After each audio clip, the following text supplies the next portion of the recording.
Welcome to vidonko.com। আমি Srabanti ma'am, তোমাদের ম্যাথসের ma'am. নিয়ে এসেছি নতুন অঙ্ক। তো এখানে যে প্রবলেমটা দেওয়া আছে, এবিসি সমকোণী ত্রিভুজের অ্যাঙ্গেল বি সমকোণ। এবি ইকুয়ালস টু 8√3 সেন্টিমিটার এবং বিসি ইকুয়ালস টু 8 সেন্টিমিটার হলে অ্যাঙ্গেল এসিবি ও বিএসি এর মান হিসাব করে লিখতে হবে। ঠিক আছে, তো ড্রয়িংটা কি হবে? এবিসি সমকোণী ত্রিভুজ একটা, ওকে, যার বি কোণটা সমকোণ, মানে এটা হচ্ছে বি, আর এবি ইকুয়ালস টু 8√3, ওকে, আর বিসি হচ্ছে 8। এবি ইকুয়ালস টু 8√3 আর বিসি হচ্ছে কত? 8 সেন্টিমিটার, আর এটাও সেন্টিমিটার। এবার বলেছে অ্যাঙ্গেল এসিবি, মানে এই ভ্যালুটা, আর অ্যাঙ্গেল বিএসি এর মান কত, মানে এটা। ঠিক আছে, তো কি আছে এখানে লিখে নিই। B equals to 90 degree, okay, AB equals to 8√3 centimetre আর বিসি ইকুয়ালস টু 8 সেন্টিমিটার। অতএব যদি আমরা করি tan সি, সি আর অ্যাঙ্গেল এ, এই দুটোর ভ্যালু আমাদের দরকার, তাহলে tan সি নিয়ে নিলাম।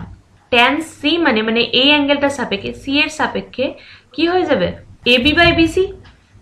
ঠিক আছে, মানে লম্ব বাই ভূমি, সি এর রেসপেক্টে এবি হয়ে যাবে লম্ব আর বিসি হয়ে যাবে ভূমি।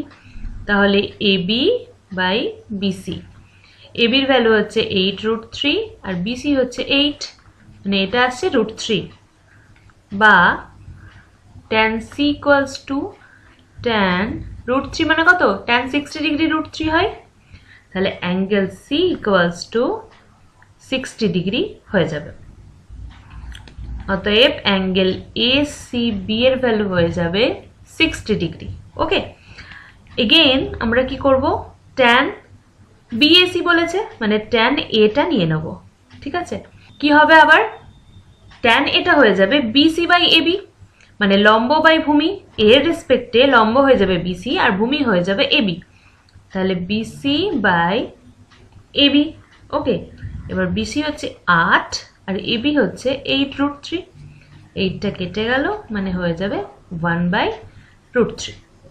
ওকে, তাহলে tan a ইকুয়ালস টু 1/√3 মানে কত? tan 30 ডিগ্রি, তাহলে এর ভ্যালু হয়ে যাবে 30 ডিগ্রি। অতএব অ্যাঙ্গেল বিএসি হয়ে যাবে 30 ডিগ্রি।